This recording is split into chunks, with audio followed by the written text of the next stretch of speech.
آپ اچھی طرح اس بات سے واقف ہیں کہ دین اسلام خوشخبری دینے والا دین ہے، نفرت دلانے والا دین نہیں ہے۔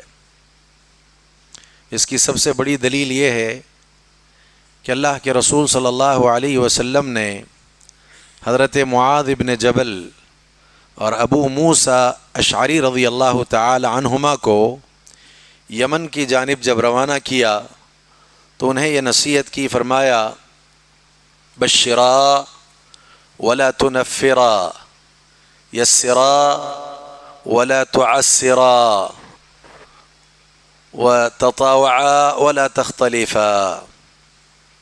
آپ نے فرمایا کہ اہل کتاب کے پاس تم جا رہے ہو تو ایک کام یہ کرنا ہے کہ دونوں کے دونوں وہاں کے لوگوں کو خوشخبریاں دو، نفرتیں نہ دلاؤ، وہاں کے لوگوں پر آسانیاں پیدا کرو، مشکلات نہ ڈالو، اتفاق پیدا کرو، اختلاف نہ پیدا کرو۔ تو معلوم یہ ہوا کہ ہمارا یہ دین خوشخبریاں دینے والا دین ہے، نفرت دلانے والا دین نہیں ہے۔ یہ الگ بات ہے کہ اگر آپ نافرمانی کرو گے تو قرآن میں، احادیث نبویہ میں ترغیب کے ساتھ جہاں خیر پر ترغیب ہے وہاں برائی کے کرنے پر ترہیب موجود ہے، لیکن نفرت نہیں دلائی گئی، خوشخبریاں دی گئی ہیں۔ دیکھیں آپ اللہ کے نبی علیہ الصلاۃ والسلام کا ایک بڑا پیارا فرمان ہے، اس کے حوالے سے آپ نے فرمایا الدعاء هو العبادہ، دعا ہی اصل میں عبادت ہے۔ کیا خوشخبری ہے اس میں؟ اس میں یہ خوشخبری ہے کہ انسان اپنے رب سے جس خیر کا بھی مطالبہ کرے، خوشخبری یہ ہے کہ اللہ تعالیٰ اس کو خیر عطا کریں گے، اس کی دعا کو قبول کریں گے، اس کی حاجت کو پورا کریں گے، اس کے مطالبے کو اللہ تعالیٰ مکمل کر دیں گے۔ بہت بڑی خوشخبری ہے۔ وہیں پر ایک آدمی اللہ تعالیٰ سے چاہتا ہے کہ شر سے محفوظ رہیں، نقصان سے محفوظ رہیں، اس کا وہ اپنے جو ہے رب سے مطالبہ کرتا ہے، دعا کرتا ہے، خوشخبری ہے اس کے لیے کہ اللہ تعالیٰ اس کو شر سے محفوظ رکھیں گے، اس کو نقصان سے اللہ تعالیٰ بچائیں گے۔ اسی لیے کہا گیا کہ دعا کرتے ہوئے اللہ سے شر کا مطالبہ نہیں کرنا چاہیے، دعا کرتے ہوئے قطع رحمی کی دعا اللہ تعالیٰ سے نہیں کرنی چاہیے۔ بہرحال یہ خوشخبری دینے والا دین ہے۔ ابراہیم علیہ السلام اپنے رب کی جانب ہجرت کر کے نکلتے اور کہتے ہیں انی ذاہب الی ربی سیہدین رب ہب لی من الصالحین۔ لہذا اپنے رب سے انہوں نے دعا کی، اپنے رب سے انہوں نے صالح اولاد کا مطالبہ کیا۔ یہ دین خوشخبری دینے والا دین ہے، یہاں دعائیں قبول ہوتی ہیں جو آپ اپنے رب سے مانگو گے۔ اللہ نے فرمایا فبشرناہ بغلام حلیم، ہم نے بردبار بیٹے کی ان کو بشارت دی ہے، خوشخبری دی ہے۔ مطالبہ تھا اولاد کا، اللہ تعالیٰ نے اولاد عطا کر کے خوش کر دیا ہے۔ قرآن مجید میں کئی ایک مقامات پر اس کا تذکرہ ہے۔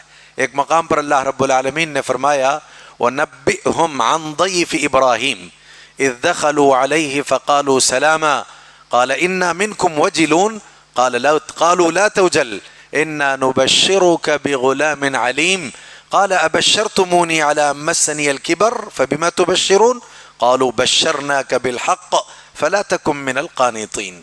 اس میں بھی یہی ساری باتیں بیان کی گئی ہیں۔ جب آئے فرشتے ابراہیم علیہ السلام کے پاس تو ابراہیم علیہ السلام نے مہمان نوازی کے طور پر بچڑے کو بھون کر کے لا کر کے رکھا۔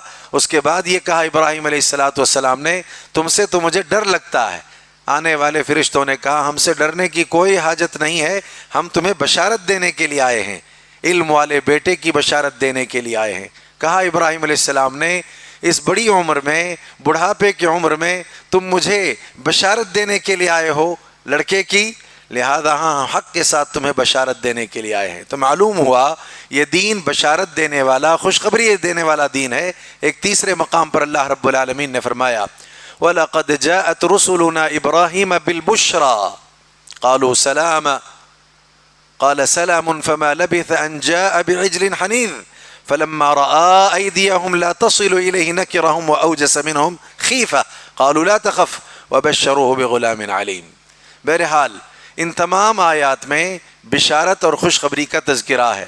اللہ تعالی دنیا میں بھی انسانوں کو دنیاوی خوشخبری عطا کرتے ہیں اور اخروی اعتبار سے بھی اس میں خوشخبریاں موجود ہیں۔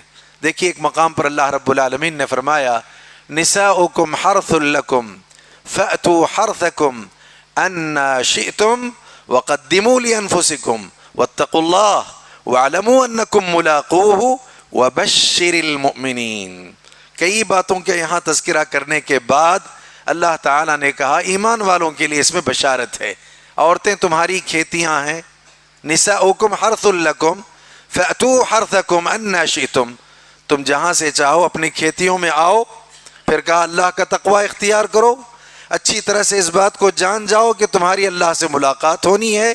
پھر فرمایا وبشر المؤمنین، مومنوں کے لیے اس میں بشارت ہے۔ تو قرآن میں بشارتیں ہیں، خوشخبریاں موجود ہیں۔ آج کے اس خطبہ جمعہ میں ہم دیکھیں گے کہ اللہ رب العالمین نے اپنے کلام میں کن کن لوگوں کو کس کس انداز میں خوشخبریاں عطا کی ہیں۔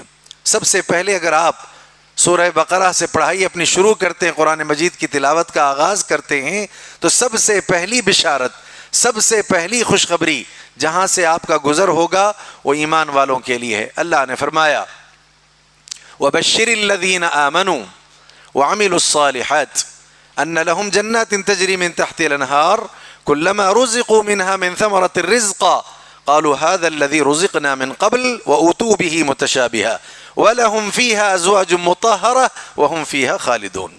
یہ اخروی خوشخبریاں ہیں مومنین کے لیے کہ جو بھی ایمان لا کر کے نیک اعمال کرتے ہیں، صالح اعمال بجا لاتے ہیں، ان کے لیے بشارت ہے، ان کے لیے خوشخبری ہے۔ کس کی؟ جنت کی خوشخبری ہے۔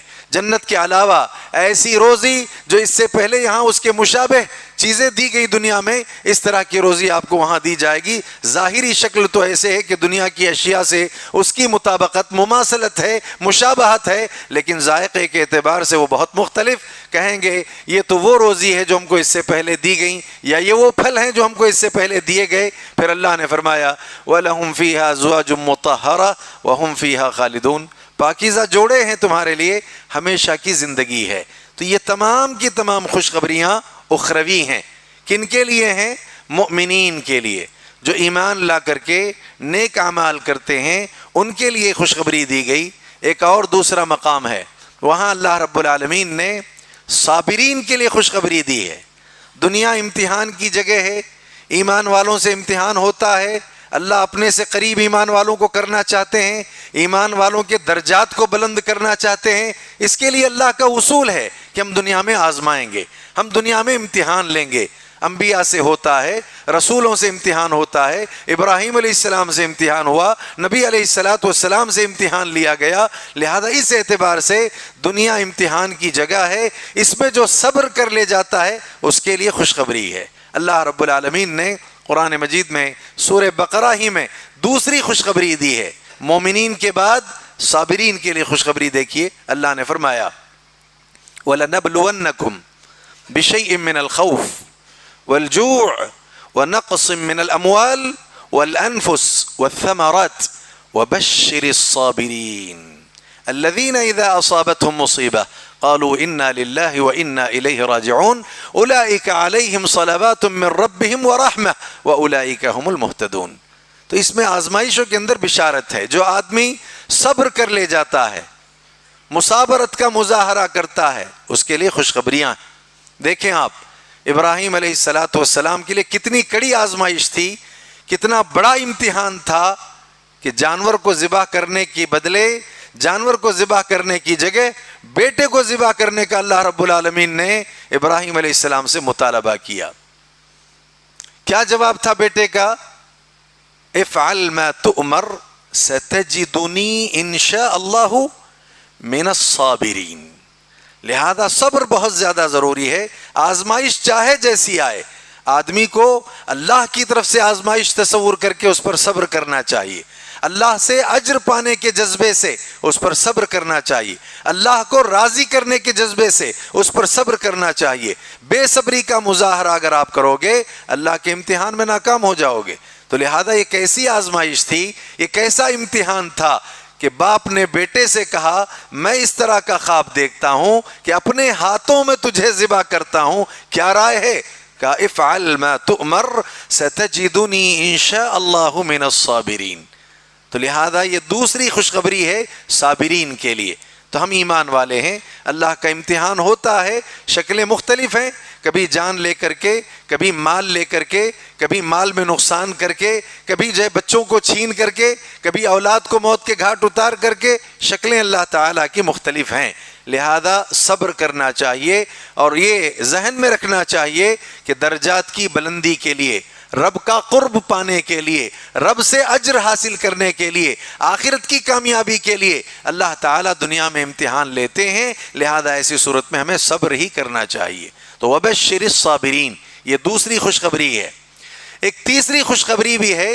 عجیب بات دیکھیں، سورۃ الحج ہے اور سورۃ الحج کے آغاز میں ایمان والوں سے خطاب نہیں ہے، رسولوں سے خطاب نہیں ہے، لوگوں سے اللہ تعالیٰ کا خطاب ہے. اور اللہ فرماتے ہیں یا ایھا الناس اتقوا ربکم، اے لوگو اپنے رب کا تقوی اختیار کرو. اب یہاں اللہ رب العالمین نے شعائر میں سے کچھ لوگوں کا پھر کچھ شعائر کا تذکرہ کیا، اور اس کے بعد تیسری قسم جن کے لیے خوشخبری ہے، جن کے لیے بشارت ہے، اس کا تذکرہ کیا اللہ رب العالمین نے. وہ کون لوگ ہیں جو اس فریضے کو ادا کرنے کے لیے وہاں جاتے ہیں اور اللہ تعالیٰ کی اس خوشخبری کے وہ حقدار بن جاتے ہیں؟ وہ کون لوگ ہیں جو وہاں گئے بغیر اس وصف کو اختیار کرتے ہیں، اس صفت کو اختیار کرتے ہیں اور اللہ تعالیٰ کی بشارت اور اللہ تعالیٰ کی خوشخبری کے حقدار ہو جاتے ہیں؟ کون تیسرے قسم کے لوگ ہیں؟ پہلے مومنین تھے، دوسرے صابرین ہیں، اب تیسرے دیکھیے اللہ فرماتے ہیں وَلِكُلِّ أُمَّةٍ جَعَلْنَا مَنْسَكًا لِيَذْكُرُوا اسْمَ اللَّهِ عَلَى مَا رَزَقَهُم مِّن بَهِيمَةِ الْأَنْعَامِ فَإِلَٰهُكُمْ إِلَٰهٌ وَاحِدٌ فَلَهُ أَسْلِمُوا وَبَشِّرِ الْمُخْبِتِينَ. یہ تیسرے قسم کے لوگ ہیں جو مخبتین ہیں، ان کے لیے خوشخبری ہے. جو اخبات اختیار کرنے والے ہیں ان کے لیے بشارت ہے. اللہ نے فرمایا قربانی ہم نے ہر امت میں مقرر کر رکھی تھی. وَلِكُلِّ أُمَّةٍ جَعَلْنَا مَنْسَكًا، کیوں؟ لِيَذْكُرُوا اسْمَ اللَّهِ عَلَى مَا رَزَقَهُم مِّن بَهِيمَةِ الْأَنْعَامِ. رزق کے طور پر اللہ نے جو جانور تم کو عطا کیے ہیں، ان جانوروں کو جس رب سے تم نے حاصل کیا ہے اس کی ذبح کے موقع پر اسی کا نام لو. اسی لیے اللہ رب العالمین نے ہر امت میں قربانی کو مقرر کر رکھا ہے تاکہ جانور کے ذبح کرنے سے لے کر کے بعد کے ایام تک اللہ کا ذکر ہوتا رہے، اللہ کو یاد کیا جائے، اللہ تعالیٰ کا ذکر ہو کہ یہ نعمت ہم کو اللہ سے ملی ہے، اللہ نے ہم کو توفیق دی ہے، اللہ رب العالمین کا یہ ہم پر بڑا فضل ہوا. اس طرح سے آپ اللہ کو یاد کر سکیں، اس کے لیے اللہ تعالیٰ نے فرمایا ہر امت میں ہم نے قربانی کو مقرر کر رکھا تھا. اچھا ہوگا کیا اس سے؟ جانور آپ کو اللہ کی طرف سے ملا، زندگی آپ کو اللہ کی طرف سے ملی، جانور کو خریدنے کا پیسہ آپ کو اللہ کی طرف سے ملا، جانور آپ کے تابع ہوا اللہ کی توفیق کی وجہ سے، جانور کا ذبح کرنا آپ کے لیے آسان ہوا اللہ کی توفیق کی وجہ سے. لہذا یہ ساری چیزیں جو آپ کے ساتھ ہوئی ہیں، اس سے معلوم کیا ہوتا ہے؟ فَإِلَٰهُكُمْ إِلَٰهٌ وَاحِدٌ، تمہارا الہ واحد ہے، لو اسی سے کرو اس کو راضی کرنے کے لیے. اس اعتبار سے فَلَهُ أَسْلِمُوا، اسی کے فرما بردار آپ کو ہونا ہے، اسی کا مطیع آپ کو ہونا ہے. اگر یہ کام کر لے جاؤ گے وَبَشِّرِ الْمُخْبِتِينَ، مخبتین کے لیے بشارت ہے. کس کو کہتے ہیں مخبت؟ مخبت کہتے ہیں تواضع اختیار کرنے والے کو، عاجزی اختیار کرنے والے کو. مالدار تھا، اللہ نے مال عطا کیا تھا، اب مال کو بنیاد بنا کر کے یہ تکبر کرنے والا نہیں ہے.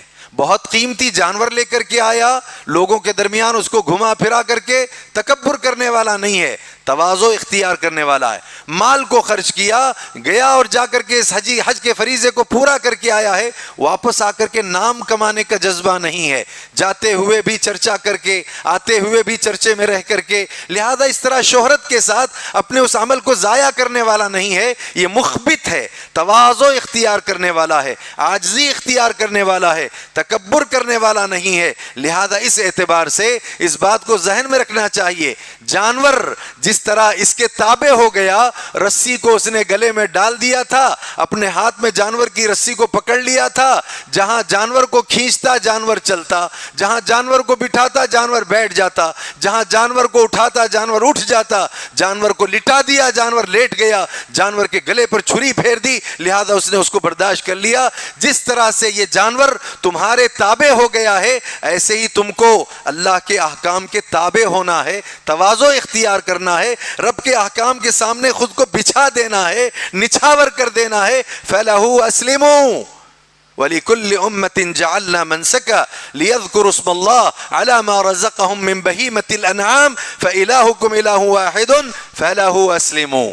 یہ جانور تو فرما بردار بن گیا، تمہیں بھی رب کا فرما بردار بننا چاہیے۔ یہ تمہارے تابع ہو گیا، اللہ نے اس کو تمہارے تابع کیا، تم کو بھی شریعت کے تابع ہو جانا چاہیے، تمہیں بھی دین کے حوالے اپنے آپ کو کر دینا چاہیے، مکمل فرما برداری اختیار کرنا چاہیے۔ جو ایسے مخبت ہیں ان کے لیے بشارت ہے، ان کے لیے خوشخبری ہے، وہ اللہ کو بھی راضی کرتے ہیں، اللہ کے دین کو لے کر کے بھی فخر نہیں کرتے، اللہ کے مخلوق پر بھی فخر نہیں کرتے۔ ایک آدمی بہت نمازیں پڑھتا ہے، عبادتیں کر کے فخر کرتا ہے، ہم تو نمازی ہیں، ہم تو صوم و صلات کے پابند ہیں، اس کو دیکھو یہ نمازیں نہیں پڑھتا، اس کو دیکھو یہ صیام کا اہتمام نہیں کرتا۔ لہذا کبھی دین کی بنیاد پر فخر کرنا یہ بھی اللہ کو پسند نہیں، کبھی دولت کی بنیاد پر فخر کرنا یہ بھی اللہ کو پسند نہیں، مخلوق پر فخر کرنا یہ بھی اللہ کو پسند نہیں۔ تو مخبت بننے کی ضرورت ہے۔ اگر ہم اخبات اختیار کرتے ہیں، مخبت بنتے ہیں، ایسے مخبتین کے لیے بشارت ہے، ان کے لیے خوشخبری ہے۔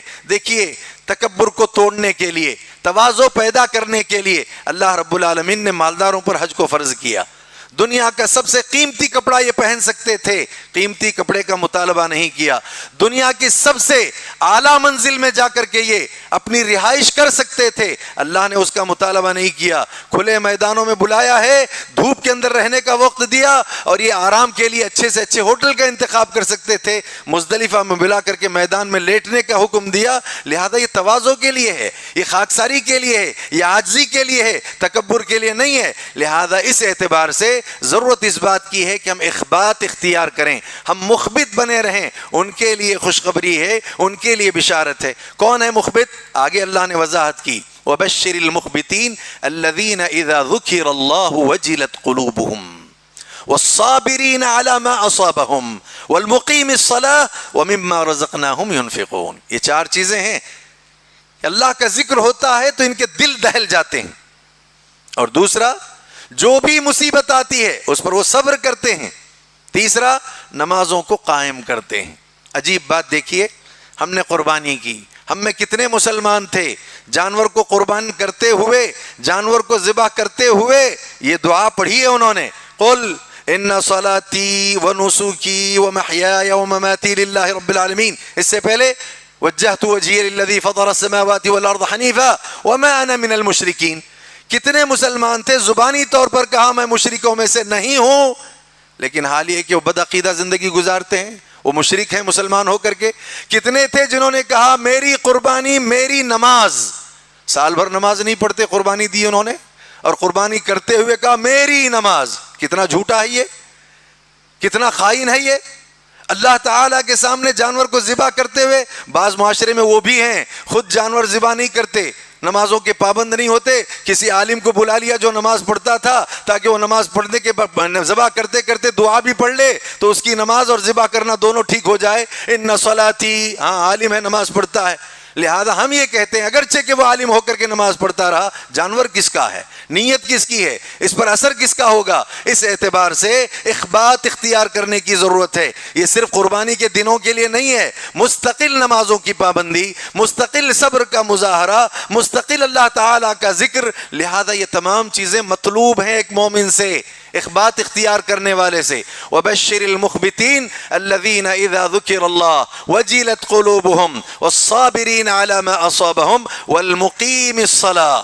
بہت ضروری ہے خاص کر کے نماز کے سلسلے میں آپ اس بات کو آپ ضرور ذہن میں رکھیں۔ اللہ کے نبی علیہ السلام نے یومیہ ایک مومن کے ایمان کے امتحان کو اس کو بتایا ہے۔ یومیہ، ہر دن ایک مومن کے امتحان کو جانچنا ہے، ایک مومن کے ایمان کا جائزہ لینا ہے۔ دیکھو صلاۃ کا پابند ہے کہ نہیں، وہ نمازیں پڑھتا ہے کہ نہیں۔ اگر وہ آدمی نمازوں کا محافظ ہے، حفاظت کرنے والا ہے. کانت لہ نوراً و برہاناً و نجاتاً یوم القیامہ. اللہ اکبر. تین باتیں. ایک تو یہ ہے کہ یہ نور ہے، یہ برہان ہے، اور یہ نجات ہے قیامت والے دن. اور اگر وہ نماز کا محافظ نہیں، ایمان والا ہو کر کے اپنے ایمان کا ثبوت نماز کے ذریعے وہ فراہم نہیں کرتا ہے، تو پھر کیا ہوگا قیامت والے دن؟ نہ نور اس کے لیے ہے، ولا برہان ولا نجات یوم القیامہ، اور نہ برہان ہے اور نہ آخرت والے دن اس کے لیے نجات ہے. تو لہذا ہم یہ ضرور ذہن میں رکھیں کہ قربانی کے جانور کو ذبح کرتے ہوئے ہم نے یہ کہہ تو دیا ہے کہ میری قربانی، میری نماز اور میری زندگی اور میری موت اللہ کے لیے ہے. کیا واقعی ہم صوم و صلات کے پابند ہیں؟ کیا واقعی ہماری زندگی اللہ کے لیے ہے؟ کیا ہمارا مرنا اللہ تعالیٰ کے لیے ہے؟ اخبات اختیار کیجئے. عبداللہ ابن مسعود رضی اللہ تعالی عنہما ایک تابعی ہیں، ربیعہ ابن خثیم، ان پر نظر پڑی ابن مسعود رضی اللہ تعالیٰ عنہما کی، تو دیکھ کر کے یہ کہا کہ اللہ کے نبی علیہ الصلاۃ والسلام اگر تمہیں دیکھ لیتے تو اللہ کے رسول صلی اللہ علیہ وسلم تم کو بہت پسند کرتے. اس کے بعد کہا میں تمہارا ذکر مخبتین میں کرتا ہوں، اخبات اختیار کرنے والوں میں کرتا ہوں. کیا خصوصیت تھی ربیعہ ابن خثیم کی کہ جن کو لے کر یا جن کی بنیاد پر یا جن کے ظاہر کو دیکھ کر کے ابن مسعود رضی اللہ تعالی عنہما نے تعریف میں یہ کہا کہ تم نے اللہ کے نبی کو دیکھا نہیں، اللہ کے نبی نے تمہیں دیکھا نہیں. اگر اللہ کے نبی تمہیں دیکھ لیتے تو تم کو بہت پسند کرتے، اور میں تمہارا ذکر مخبتین میں کرتا ہوں، اخبات اختیار کرنے والوں میں کرتا ہوں. دو ہی اصولوں پر انہوں نے زندگی گزاری ہے، دو ہی قواعد تھے جس پر انہوں نے اپنی زندگی کو مکمل کر لیا ہے. پہلا قاعدہ کیا تھا؟ لوگوں کے پاس یہ جاتے تھے اور جا کر کے ربیعہ کہتے تھے لوگوں سے کہ دیکھو اس وقت لوگوں کی سب سے بڑی جو بیماری ہے وہ بیماری کیا ہے، اس بیماری کا سب سے بڑا علاج کیا ہے، اور علاج کے بعد شفا کیا ہے. کیا تم لوگ جانتے ہو اسے؟ لوگ جب لا علمی کا اظہار کرتے تو ربیعہ ابن خثیم کہتے تھے کہ سب سے بڑی بیماری جو انسان کو پکڑتی ہے، سب سے بڑی بیماری جو انسان کو لگتی اور لاحق ہوتی ہے، وہ گناہ کی بیماری ہے. اس سے بڑی کوئی بیماری نہیں ہوتی. یہ ادعا ہے، آدمی گناہ کرتا جاتا ہے، لہذا بیماری نے پکڑ لیا اس کو، وہ بیمار ہے. اس کی دوا کیا ہے؟ تو کہا سب سے بڑی دوا اس کی یہ ہے کہ استغفار کیا کرو. ان کا اصول تھا یہ کہا کرتے تھے لوگوں سے کہ اس کا سب سے بہترین علاج استغفار ہے. اور اس کے بعد کہتے تھے استغفار کے بعد شفا ملی نہیں ملی اس کا اگر تمہیں جائزہ لینا ہو تو ایک کام کیا کرو، جس گناہ کو تم نے کیا ہے پھر اس گناہ کی طرف زندگی میں کبھی نہ پلٹو، تم کو شفا مل گئی ہے. تو لہذا ایک ہے دا، دوسری ہے دوا، تیسری ہے شفا.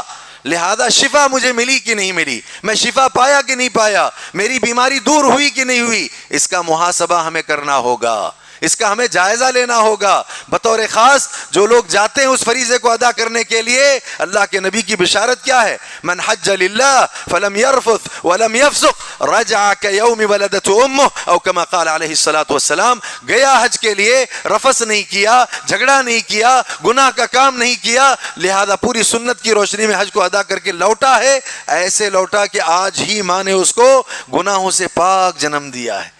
اب گناہ سے جب پاک ہو کر کے لوٹ رہا ہے، بچے کی طرف واپس آ رہا ہے، تو پھر گناہ کی طرف پلٹنا نہیں چاہیے. یہ شفا ہے. لہذا ربیعہ ابن خثیم یہ کہتے تھے کہ دا الذنوب ہیں، دوا الاستغفار ہے، شفا گناہوں کی طرف نہ پلٹنا ہے. لہذا آدمی کو یہ کام کرنا چاہیے. تو پہلا اصول ان کی زندگی کے گزارنے کا یہ تھا. اور دوسرا اصول کیا تھا؟ دوسرا اصول انتہائی اہم. وہ کہا کرتے تھے زندگی گزارنا ہو، اپنے رب کو راضی کرنا ہو، آخرت کو سنوارنا ہو، اللہ کو خوش کرنا ہو، تو 9 چیزوں کو اپناؤ، اس کے علاوہ کسی 10ویں چیز کو جگہ نہ دو. انہی 9 چیزوں میں سے کوئی ایک چیز کہنا ہو، 9 چیزیں کہا کرو. کچھ کسی کو پیغام پہنچانا ہو، 9 چیزوں کا استعمال کیا کرو. کہتے ہیں ان میں 4 پہلی چیزیں یہ ہیں.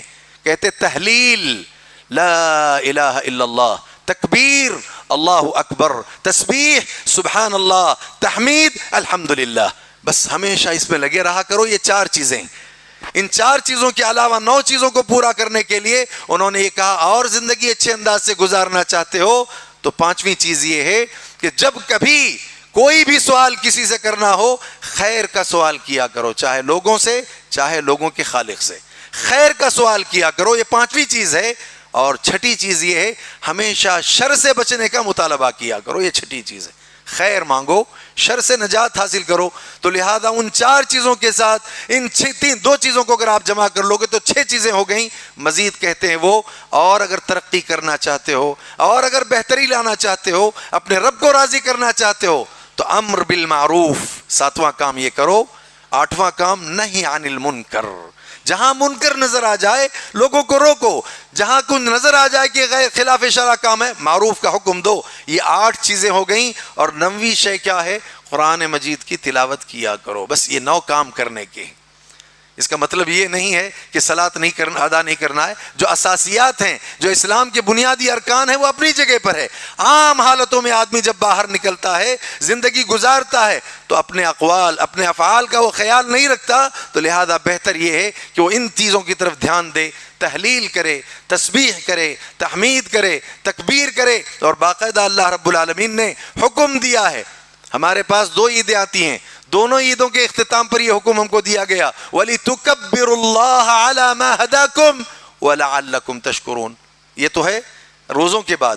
اور حج کے بعد کیا ہے؟ وَلِتُكَبِّرُوا اللَّهَ عَلَى مَا هَدَاكُمْ وَبَشِّرِ الْمُحْسِنِينَ. عجیب مسئلہ ہے. اس اعتبار سے اس کو یاد رکھنے کی ضرورت ہے کہ اللہ تعالیٰ کی بڑائی بیان کرو، اللہ تعالیٰ کی کبریائی بیان کرو کہ اللہ تعالیٰ ہی سب سے بڑا ہے، اس سے بڑا کوئی نہیں ہے. عجیب بات دیکھیں، حاجی حج کرتا ہے، ہم لوگ یہاں عید کرتے ہیں، چاند دیکھنے سے لے کر کے یا عرفہ کے دن کی صبح سے لے کر کے عیدگاہ پہنچنے تک تکبیرات، اللہ اکبر اللہ اکبر لا الہ الا اللہ واللہ اکبر اللہ اکبر وللہ الحمد. حاجی جاتا ہے حج کے لیے، کعبہ میں جو ہی گیا حجر اسود کے سامنے جا کر کہتا بسم اللہ واللہ اکبر. اچھا یہ ہو گیا، اس کام سے وہ فارغ ہو گیا. فراغت کے معان بعد پھر وہ جاتا ہے عرفہ ہو کر کے مزدلفہ آ کر کے منا پہنچتا ہے. منا پہنچنے کے بعد کنکریاں اٹھا کر کے ہر کنکری پر کہتا ہے بسم اللہ واللہ اکبر بسم اللہ واللہ اکبر. یہاں جانور کو ذبح کرنا ہے، بسم اللہ واللہ اکبر. وَلِتُكَبِّرُوا اللَّهَ عَلَى مَا هَدَاكُمْ. اللہ نے ہدایت دی ہے، اللہ کی بڑائی بیان کیا کرو. تو لہذا یہ ربیعہ ابن خثیم کہتے ہیں کہ یہ 9 کام کرنے کے ہیں. تحلیل کرو، تکبیر کرو، تسبیح پڑھا کرو اور تحمید کیا کرو. اور اس کے علاوہ خیر کا سوال کرو، شر سے بچا کرو، امر بالمعروف کو عام کرو، نہی عن المنکر سے لوگوں کو روکا کرو. اور آخری جو 9ویں چیز ہے وہ یہ کہ قرآن مجید کی کثرت سے تلاوت کیا کرو. یہ شفا والی کتاب ہے، یہ ہدایت دینے والی کتاب ہے. تو لہذا یہ تیسرے لوگ ہیں جن کو بشارت دی گئی. چوتھے لوگ کون ہیں؟ وَبَشِّرِ الْمُحْسِنِينَ. احسان کرنے والوں کے لیے بشارت ہے.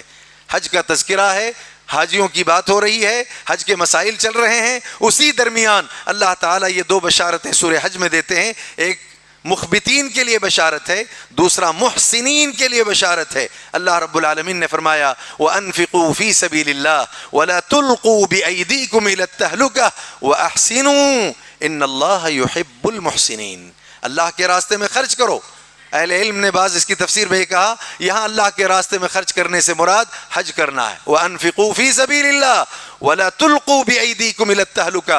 اپنے آپ کو ہلاکت میں مت ڈالو. وَأَحْسِنُوا، حسن کیا کرو، احسان کیا کرو، اچھے کام خوب کیا کرو. کیوں؟ ان اللہ یحب المحسنین. اللہ تعالیٰ محسنین کو پسند کرتا ہے، احسان کرنے والوں کو اللہ تعالیٰ بہت زیادہ پسند کرتا ہے. بہرحال یہ بشارتیں ہیں، یہ خوشخبریاں ہیں. بندے کو چاہیے کہ بندہ ہمیشہ اللہ تعالیٰ کی نعمتوں کو پا کر کے شکر ادا کرے. اللہ نے یہ بھی فرمایا كَذَلِكَ سَخَّرْنَاهَا لَكُمْ لَعَلَّكُمْ تَشْكُرُونَ. ان جانوروں کو اللہ نے تمہارے لیے اس لیے مسخر کیا ہے تاکہ تم اللہ کا شکر ادا کرو. کیا شکر ادا کرنا ہے اللہ تعالیٰ کا؟ اللہ تعالیٰ کا شکریہ ادا کرنا ہے کہ اللہ تعالیٰ نے بیٹے کی جگہ پر، اولاد کی جگہ پر جانور کو اللہ نے بدل میں ہمیں عطا کیا ہے. اگر یہ قانون نہ ہوتا اللہ کا تو پتہ نہیں ہم سب کی باری آ کر کے کون جو ہے کس کے اس میں جو ہے ذبح ہو جاتا. ذبح کرنے والا بھی شاید وہ کسی کا بیٹا ہوتا اور باپ اپنے بیٹے کو ذبح کرتا، اور جو باپ ہے وہ بھی کسی کا بیٹا ہوتا. تو لہذا یہاں تو انسانوں کے کٹنے اور انسانوں کے کاٹنے کا سلسلہ چلتا. یہ اللہ کا بڑا احسان ہے، یہ اللہ کا بڑا فضل ہے کہ اللہ رب العالمین نے یہ ہم پر جو ہے نافذ قانون نہیں کیا کہ انسانوں کو ذبح کر دیا جائے. ایک آزمائش تھی, ایک امتحان تھا, اس کے بدلے اللہ تعالیٰ نے جانور عطا کیے. تو اللہ کا ہم کو شکر ادا کرنا چاہیے کہ شکر ہے پروردگارہ کہ آپ نے بدل میں جانور عطا کیا. اگر انسانوں کا ہی مطالبہ آپ کرتے تو پتہ نہیں ہم بھی رہ پاتے یا ہماری بھی قربانی ہو چکی ہوتی, ہمیں اس کا اندازہ نہیں ہوتا. یہ اللہ کا بہت بڑا انعام, بہت بڑا احسان اللہ تعالیٰ کا ہے. تو لہذا آدمی کو چاہیے کہ آدمی مستقل قربانی دیتا رہے, مال کی قربانی, وقت کی قربانی, ضرورت پڑنے پر جس شے کی اس کو جو ہے قربانی کا مطالبہ اس سے کیا جائے اسے وہ دیتے رہنا چاہیے. ایسے جو ہے لوگوں کے لیے بشارتیں ہیں,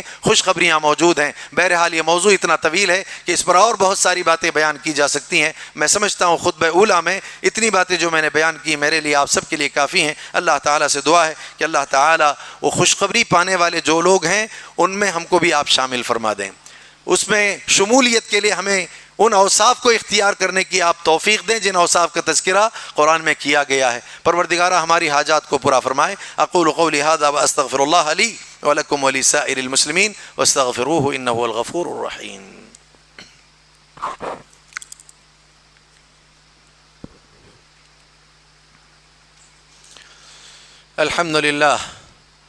الحمد لله حق حمده والصلاة والسلام على رسوله وعبده وعلى آله وصحبه ووفده وبعد. قال الله تبارك وتعالى في كلامه المجيد فبشر عباده الذين يستمعون القول فيتبعون أحسنه أولئك الذين هداهم الله وأولئك هم أولو الألباب. اس آیت میں بھی اللہ نے فرمایا نبی سے خوشخبری دو آپ ان لوگوں کو جو اللہ کی, شریعت کی, دین کی, ایمان و اسلام کی باتوں کو بہت غور سے سنتے ہیں اور جو باتیں عمل سے تعلق رکھتی ہیں اس پر عمل کرتے ہیں. ان کو خوشخبری دو, ان کو بشارت دو. اور ان کے بارے میں کہا یہ لوگ اللہ کی طرف سے ہدایت پر ہیں, یہی لوگ عقل والے ہیں, عقل مند ہونے کا ثبوت فراہم کرتے ہیں. کیوں؟ سنتے ہیں تو اچھا سنتے ہیں, کرتے ہیں تو اچھا کرتے ہیں. یہ لوگ بہت اچھے ہیں, ان سے زیادہ بہتر کوئی اور لوگ نہیں ہوتے. بہرحال بطور خاص میں نے جو کہا ہے آپ کو اخبات کے حوالے سے, اس میں اس بات کو یاد رکھیں. اللہ تعالیٰ نے ایک مقام پر فرمایا ہے یہ اخبات دل کا وصف ہے. آدمی کے دل کے اندر یہ چیز پہلے پیدا ہونی چاہیے, پھر اعضاء و جوارح سے وہ جو ہے جوارح سے ثابت کرنے والا ہوگا. جیسے کہ ہم نے کہا اذا ذکر اللہ وجلت قلوبہم والصابرین علی ما اصابہم والمقیم الصلاۃ, کہ اللہ کا ذکر ہو تو دل دہل جائیں اور صبر کریں جب کبھی مصیبت آئے اور نمازوں کو قائم کریں. ایک دو بات یہاں میں ضرور ذکر کیے دیتا ہوں. اولاد کی تربیت بہت بنیادی چیز ہے. جیسے اسماعیل علیہ السلام کی تربیت ہوئی تھی, تربیت کے لیے بنیادی طور پر ایک باپ کی ذمہ داری ہے کہ اپنے ساتھ اپنے بچوں کو گھر سے جو ہے مسجد لائے نماز کی ادائیگی کے لیے. بچوں سے مراد چھوٹے بچے نہیں ہیں, میرے بڑے بڑے بچے ہوتے ہیں, عمر والے ہوتے ہیں, بالغ ہو چکے ہوتے ہیں. لہذا باپ نماز کے لیے آتا ہے, بیٹے نماز کے لیے نہیں آتے, اولاد نماز کے لیے نہیں آ پاتی ہیں. شریعت میں تو یہاں تک زور دیا گیا ہے کہ 7 سال کے ہو جائیں تو حکم, 10 سال کے ہوں تو پٹائی. لہذا اندازہ لگائیے کتنی اہم شے ہے یہ, کتنی اہم شے ہے یہ, کتنا کڑا امتحان ہے یہ, کتنا بڑا امتحان ہے. لہذا اس اعتبار سے اپنے ساتھ تربیت کے حوالے سے اپنے بچوں کو بھی صلاۃ کے لیے لانے کی کوشش کیجیے. یہ بہت اچھا وصف ہے نمازوں کی عادی, اور نمازوں کی جو عادی بننے کے نتیجے میں خاتمہ بالخیر. ابھی معلوم ہوا ماشاءاللہ کہ یہاں 6 ماہ قبل شیخ بلال جو بحرین سے آئے ہوئے تھے ماشاءاللہ انہوں نے یہاں درس دیا تھا. اب وہ گزشتہ کل میں صلاۃ کی حالت میں, نماز کی حالت میں, سجدے وغیرہ کی حالت میں ان کی جو ہے روح قبض کر گئی, وہ انتقال کر گئے. لہذا یہ بہت اچھی علامت ہے. اللہ کرے کہ ان کی مغفرت ہو جائے, اللہ کرے کہ ان کے اس عمل کو اللہ تعالیٰ قبول فرمائے. اس کے علاوہ بھی ایک صاحب ہم کو ملے, انہوں نے بھی کہا خود ان کی طبیعت مزمحل ہے, ان کی بہن کی طبیعت مزمحل ہے, ان کی والدہ محترم کا معاملہ. ایسے بے شمار لوگ ہیں جن کے اندر اس طرح کے مسائل ہو سکتے ہیں, بہت سے بیمار ہیں. اللہ تعالیٰ ان کو صحت عطا کرے, اللہ شفا کاملہ کلیہ عاجلہ نصیب فرمائے. اللہ تعالیٰ خیر کے دروازے ہم سب کے لیے کھول دے, ہر شر کے دروازے سے اللہ تعالیٰ ہماری حفاظت فرمائے. اللہ تعالیٰ اسلام کی ترقی کے لیے جو منصوبے ہیں اس میں کامیابی عطا فرمائے. اسلام اور اہل اسلام کے خلاف جو غلط منصوبے ہیں اللہ تعالیٰ اس میں ناکامی دے. اللہ تعالیٰ ہم تماموں کی دعاؤں کو قبول فرمائے, ہماری مغفرت فرمائے. اللہم اغفر لجمیع المؤمنین والمؤمنات والمسلمین والمسلمات الاحیاء منهم والاموات انك سمیع قریب مجیب الدعوات. عباد اللہ رحمنی ورحمکم اللہ, ان اللہ یأمر بالعدل والاحسان وایتاء ذی القربى وینہی عن الفحشاء والمنکر والبغی یعظکم لعلکم تذکرون. اذکروا اللہ یذکرکم وادعوه یستجب لکم ولذکر اللہ تعالی اعلی واولی واعز واجل واهم واکبر.